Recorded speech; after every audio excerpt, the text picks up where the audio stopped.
최근 서울에서 가장 높은 상승률을 보이고 있다. 근데 원래는 강남, 마용성 이런 핵심 지역들이 먼저 올랐었는데 지금은 그 지역들은 좀 잠잠해지고 외곽 쪽인 노동원, 금강구, 은평구 이런 데가 외곽 쪽이죠. 그 중에서 교통도 가장 그나마 괜찮고 학군 괜찮고 한 지역이 노도강이기 때문에 항상 마지막 시기에는 노도강이 오른다. 그래서 2018년에 노도강 오르다가 하락세로 바뀌었고 작년에도 재작년에도 마찬가지였어요. 그런데 문제는 거기서 하락세로 넘어가는 시기에 금리가 떨어져 버리면서 여력들이 늘어나서 계속 심리가 자극이 됐었다. 그러니까 굉장히 위험한 상황인데도 불구하고 지금 여기는 오른다, 투자 가치가 있다, 이런 식으로 이야기를 하고 있죠. 그래서 노도강 어떻게 진행되고 있는지 확인해 보는 시간 갖겠습니다. 자, 고점 경고에도 계속 상승한대요, 노도강. 근데 실질적으로 고점 경고에도 하는 것들 한 90% 이상은 고점 경고 이전 계약이에요. 특히 매매 가격 변동률이나 전세 가격 변동률 이런 거 다 신고일 기준으로 계산을 하죠. 그랬을 때 신고일 같은 경우는 보통 예전엔 60일, 지금은 30일이죠. 그러면 고점 경고를 이 시기에 했는데 요때 발표되는 자료는 요때부터 요때까지 신고한 자료이고 요때부터 요때까지 신고한 자료는 그 한 달 전부터의 거래가 신고가 되는 것이기 때문에 실질적으로 고점 경고와 관계없이 올랐던 거죠. 고점 경고를 했음에도 오른다, 이런 식으로 이야기를 하면서 그러면은 정부가 고점 경고에서 사람들이 떨어질 줄 알았는데 그래도 신고가를 계속 매수하네? 그러면 불안했던 사람들도 더 바뀌게 되겠죠.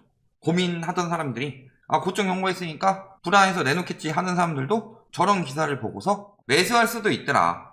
자, 그러면서 어디서 제일 많이 올랐어요? 서울 1, 2, 3 도노강이죠. 문제를 보면 뭐예요? 재건축 기대감이 높다. 자, 재건축 기대감이 높은데 지금 재건축 재개발 규제를 풀어라. 말도 안 되는 소리죠. 재건축 기대감이 높아서 가격이 올라간다. 재건축은 제초안 때문에 힘드니 뭐 분상제 때문에 힘드니 말 같지도 않은 소리고 다 지금 하고 싶어서 안달이 났는데 문제는 뭐냐? 안전진단 통과하느냐. 그래서 시행이 되고 나서 그 다음에 분양가 가지고 선분양을 하느니 후분양을 하느니 하면서 더 많이 벌려고 계산 돌리는데 어쨌든 다 추진을 하려고 하는 거예요. 재건축 안 할 거면 그 아파트 왜 사요? 3, 40년대 노후화된 아파트 비싸게 주고 살 이유 없죠. 그러니까 재건축은 진행하려고 하는 건데 풀어주면 어떻게 되겠어요? 더 많이 들어가겠죠. 근데 이런 거 풀라고 그래요. 왜? 더 많이 이득을 내기 위해서. 자, 재건축 풀어주면 집값 상승하는 거 더 가팔라질 겁니다. 자, 그래서 보면 어때요? 언급된 단지들 보면 갑자기 팍팍 뛰죠. 이런 것들. 노도강 같은 경우는 부동산 사기가 판을 쳤었죠. 예를 들어서 11억짜리가 어떻게 14억에 거래가 됐느냐. 물론 저 가격에 사고 싶은 사람이 나올 수도 있지만 핵심은 뭐예요? 예를 들어서 거래가 11억이면 12억짜리 매물이 나오면 일단은 부담이 되죠. 그런데 12억짜리 매물을 팔기 위해서 13억짜리 매물을 한 대여섯 번 내놓는다.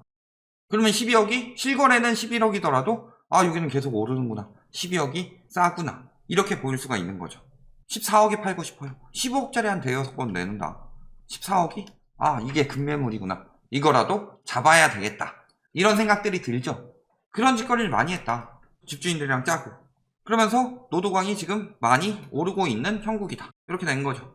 13주 연속 서울 최고다. 지금 이제 중심부는 더 이상 오를 여력이 없다. 항상 끝물에 나오는 얘기가 갭 메우기, 키 맞추기. 요거는 요즘에 나오는 말이지만 갭 메우기, 키 맞추기 같은 상대적 저평가라는 이야기가 나오는 거. 근데 상대적 저평가지, 예를 들어서 실제 가격이 이 정도인데 강남이 이만큼 고평가됐으면 노도강은 한 요만큼 고평가됐는데 얘에 비해선 저평가됐다, 이런 식으로 이야기하는 거랑 같죠. 지금 굉장히 고평가다. 그러면서 매번 하는 얘기 뭐예요? 재건축이 왜 가격이 계속 뜰까요? 재건축 떨어질까봐 지금 안달이 나 있는데, 왜냐? 재건축이 보통 선도 아파트에 들어가고 재건축 가격이 다른 아파트의 가격을 주도하기 때문에 재건축은 어떻게든 띄우려고 하는 거죠. 그러니까 오세훈 시장이 당선되고 나서도 재건축 무조건 된다, 이런 식으로 이야기를 한 거고, 지금도 재건축 기대감, 재건축 중심으로 뜬다, 계속 그 이야기 하고 있는 게 뭐예요? 떨어지지 않게 하기 위해서. 근데 재건축 가격을 띄우는 요소가 뭐예요? 재건축 가격 띄우려고 하는 말이 공급 부족이에요. 신축 아파트 부족하다. 재건축을 하게 되면 나중에 신축 아파트 엄청나게 비싸게 나올 것이다. 이익 많이 올릴 수 있을 것이다. 그런데 걸림돌이 되는 게 재건축 초과이익 환수제랑 분양가 상한제니까 요거 막아라. 근데 사실 지금 공급 부족이 아니죠. 수요 과잉도 아니에요. 그냥 전화로 문의하는 사람만 많은 거예요. 그러니까 거래량은 안 나오는데 수급 지수만 혹은 우위 지수만 계속 올라가는 거다. 재건축 대상이 97곳이니까 더 오른대요. 재건축 많으면 떨어진다면서요. 이쪽에서는 재건축 안 해서 오른다. 그리고 이쪽에서는 재건축해서 오른다. 뭘 하든 오른다고 하고 있는 거다. 자, 그럼 예전에도 오세훈 시장 한 달 안에 해결한다고 그랬는데 안 됐죠. 오히려 규제만 강화하고 있다.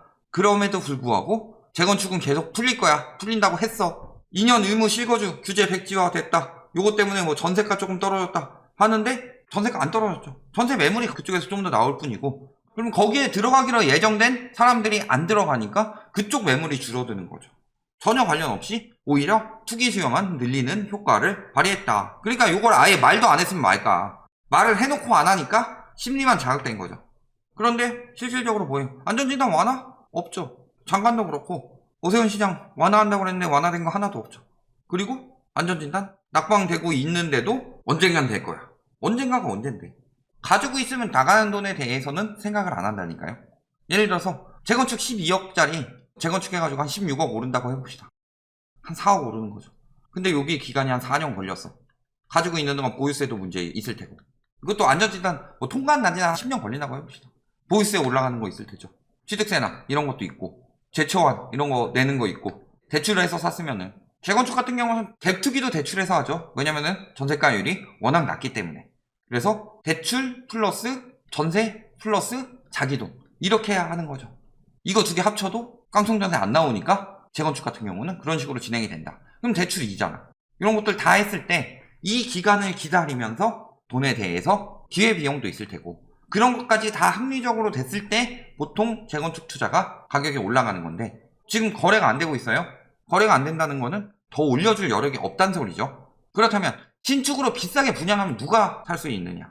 그런 것까지 생각을 해봤을 때 지금 재건축 들어가는 사람들은 뒤늦게 무리하게 들어가는 거다. 팔고 있는 사람들은 뭐 하겠느냐 그럼. 왜 팔고 있을까요 그들은. 규제 완화? 안 하고 오히려 토지거래 허가구역 검토한다고 하죠. 재건축 완화하는 건 집값 폭등시키는 길이다. 그리고 어디까지 줄여요? 6제곱미터까지. 거기다가 재초안은 절대 완화할 이유가 없습니다. 왜? 초과 이익 환수금이니까. 양도세랑 재초안은 수익에 대한 환수금이에요. 이익에 대한 환수금이라고요. 그럼 수익을 얻었는데 세금을 풀어달라.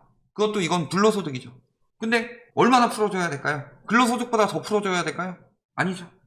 자, 지금 변동률은 올해 들어 더 크게 나오고 있습니다. 작년에는 코로나 시국이니 이야기하면서도 저금리 유동성으로 집값 오른다고 했죠. 그리고 이제 와서 어디가 많이 오르게 되느냐. 그렇다면은 번져가고 지금 사는 사람들이 고점이 되는 것이다. 이렇게 볼 수 있겠죠. 거래 현황 보면 다 이래요. 재건축 아파트만 그런 게 아니다. 사실은 재건축 아파트보다 일반 중저가 아파트들이 많으니까 특히 요런 데가 영끌이 들어가는 거죠. 그러면서 추경 매수까지 같이 붙으니까 오르는 거죠.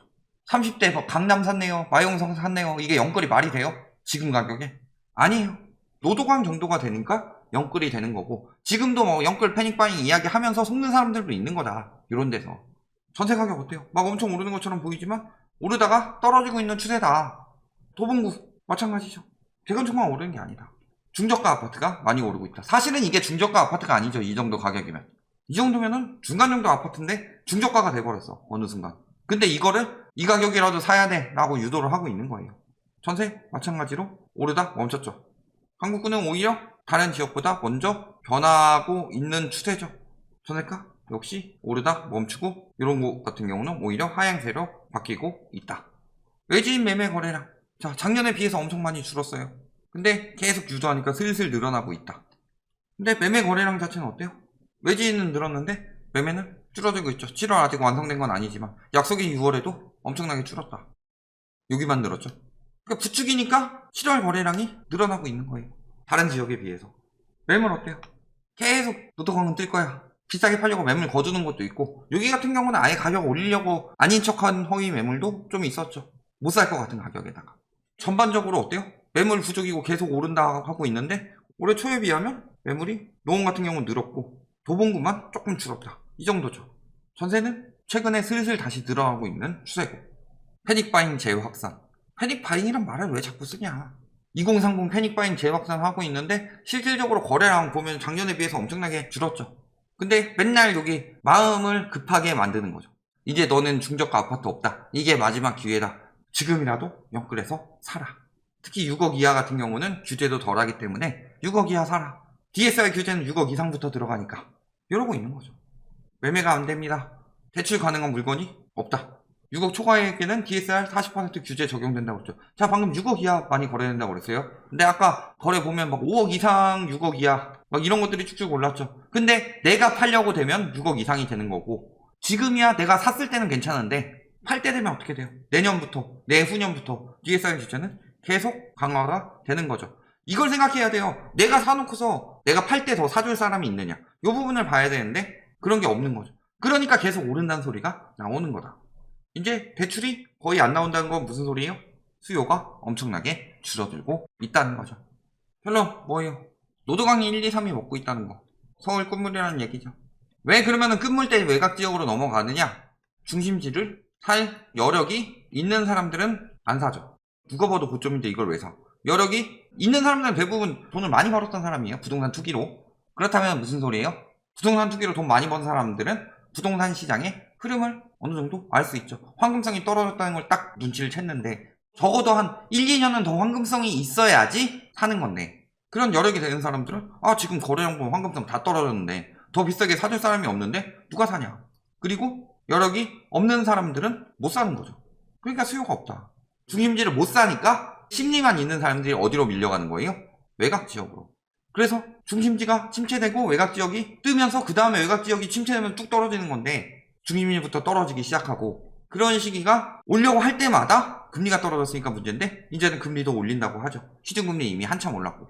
그런데 지금 사라고 한다. 거래량 감소하고 있고, 상승세도 갑자기 막 올해 다 비교하고 그렇지만 최근 봤을 때는 전보다는 상승세가 줄어들고 있더라. 이런 부분을 봤을 때 거의 서울 아파트 시장은 끝물이 왔다. 그리고 노도강에서 마지막 불꽃을 태우고 있다. 이렇게 보시면 되겠습니다.